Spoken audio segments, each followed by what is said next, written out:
এই সেই নয়নাভিরাম Kalakopa answer camp. ছায়া শনিবীর সুন্দর একটি পরিবেশ, পিকনিক স্পটের জন্য পারফেক্ট একটা প্লেস। নবাবগঞ্জ জজবাড়ির সন্নিকটে এটা অবস্থিত। আমরা এই মুহূর্তে যে জায়গাটাতে রয়েছি সেটা হচ্ছে কলাকোপা আনসার ক্যাম্প। এই যে আমাদের কলাকোপা আনসার ক্যাম্পটা, এটাও কিন্তু বেশ পুরনো একটা জমিদার বাড়ি হিসেবেই উল্লেখযোগ্য, যেটা বর্তমানে আনসার ক্যাম্প হিসেবে রয়েছে। আর আশেপাশের যে জায়গাটা, এটা কিন্তু মোটামুটি একটা কফি হাউসের মতো, মানে কফি আড্ডার জন্য করা হয়েছে। এই বরাবর যে নদী বয়ে গেছে সেটা হচ্ছে ইসামতি নদী। ইসামতি নদীর কথা তো আপনারা অনেক শুনেছেন অন্যান্য জায়গায়। তো ইসামতি নদীর দ্বার প্রান্তে আমরা দাঁড়ানো। এই মুহূর্তে নদীতে পানি নেই, যার কারণে এরকম মনে হচ্ছে পানি একেবারেই বরাবর থাকে। তো তখন কিন্তু অসম্ভব সুন্দর লাগে। হ্যাঁ, মোটামুটি স্রোত আসলে প্রবাহমান।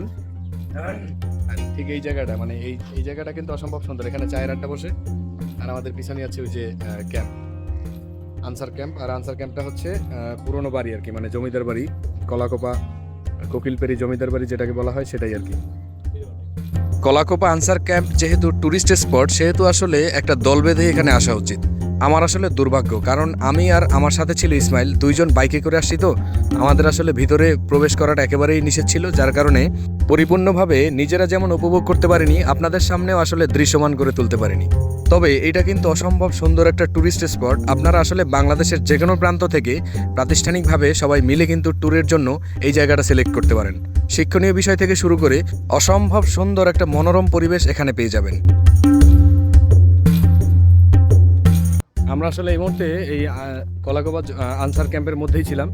এখানে কিন্তু আনফরচুনেটলি ভিতরে ভিডিও নেওয়ার কোনো পারমিশন নেই, যার কারণে আমরা ভিতর দিকে যেতে পারতেছি না আর কি। তারপরে এই জায়গাটা কিন্তু অবশ্যই খুব সুন্দর, অসম্ভব সুন্দর মনোরম এই পরিবেশটার ভিতরটা কিন্তু পরিদর্শন করার ভীষণ ইচ্ছে আমার। কোনো একদিন হবে ইনশাল্লাহ।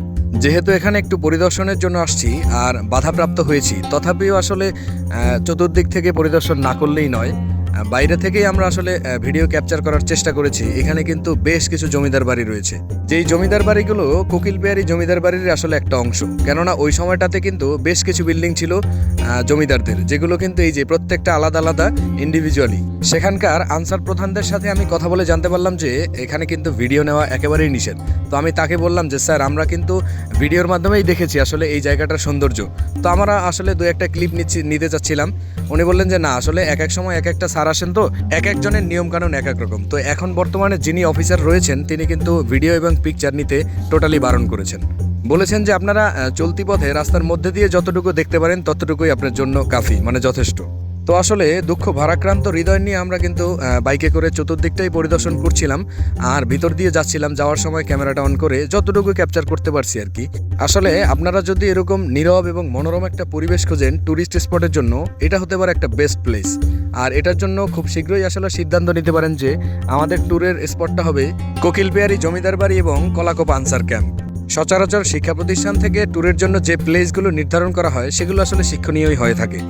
তো শিক্ষণীয় প্লেস নির্ধারণে এটা হতে পারে অন্যতম একটা জায়গা।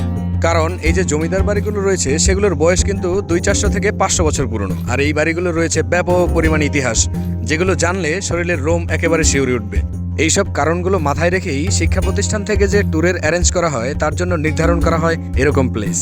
যেই প্লেসগুলোতে স্টুডেন্টরা গেলে অসম্ভব সুন্দর একটা পরিবেশও পাবে, সেই সাথে শিক্ষণীয় কিছু বিষয়ও থাকবে।